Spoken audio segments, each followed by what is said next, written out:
கோடை வெயில் 100 டிகிரியை தாண்டி தகித்துக் கொண்டிருக்கிறது.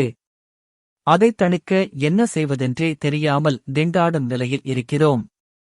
நிறைய தண்ணீர் குடிப்பது, குளிர்ச்சியான உணவுகளை சாப்பிடுவது, ஏசியிலேயே இருப்பது என என்ன செய்தாலும் வியர்வை நாற்றமும் அதிகமாகவே உண்டாகும்.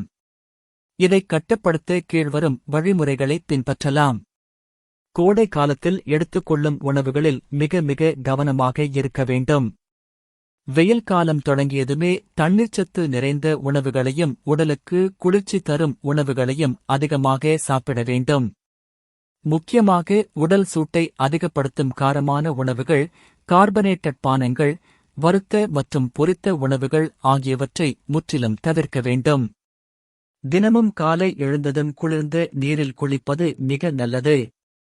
குளிர்ந்த நீரில் குளிப்பதன் மூலம் உடலின் அதிகப்படியான வெப்பநிலை குறையும். குளிர்ச்சியான நீரில் குளிப்பது வியர்வையை கட்டுப்படுத்துவதோடு உடல் துர்நாற்றத்தையும் போக்கும்.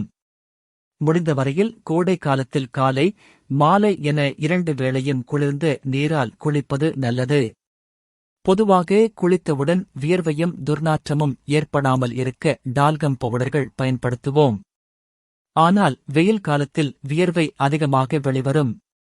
அதனால் பாக்டீரியா மற்றும் பூஞ்சை தொற்றுக்கள் வரும் வாய்ப்பு உண்டு. அதனால் கோடை காலத்தில் சாதாரண டால்கம் பவுடர்களுக்கு பதிலாக ஆன்டிபர்ஸ்பிரண்ட் கிரீம் அல்லது பவுடர்களை பயன்படுத்தலாம்.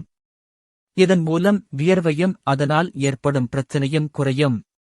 கோடை காலத்திலும் வெப்பத்தை தாங்கி வியர்வையை உறிஞ்சிக் கொள்ளும் வகையிலான ஆடைகளை தேர்வு செய்து அணிய வேண்டும். குறிப்பாக கோடை காலத்தில் தளர்வான, நல்ல பருத்தியால் ஆன ஆடைகளை அணிய வேண்டும். இது வியர்வையால் சருமம் பாதிக்காமல் தடுக்கும். வியர்வையை கட்டுப்படுத்தும்.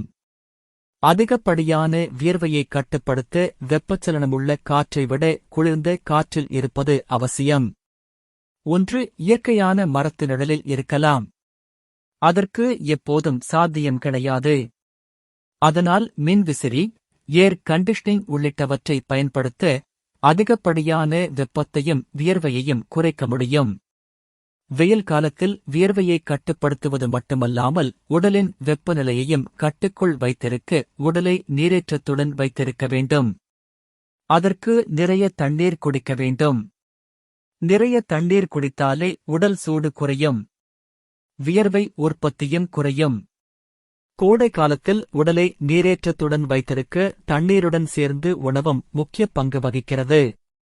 வெயில் காலத்தில் நீர்ச்சத்து அதிகமுள்ள வெள்ளரிக்காய், தக்காளி, சுரைக்காய், பீர்க்கங்காய் உள்ளிட்ட நீர்ச்சத்து நிறைந்த காய்களையும் வாட்டர்மெலன், ஆரஞ்சு, முலாம்பழம், லெமன், செலரி, பெர்ரி வகை பழங்கள் ஆகியவற்றை அதிகமாக எடுத்துக் கொள்ளுங்கள். இந்த பதிவு உங்களுக்கு பிடித்திருந்தால் லைக் மற்றும் சப்ஸ்கிரைப் செய்து பகிருங்கள். மேலும் இதுபோன்ற தகவல்களுக்கு தொடர்ந்து இணைந்திருங்கள்.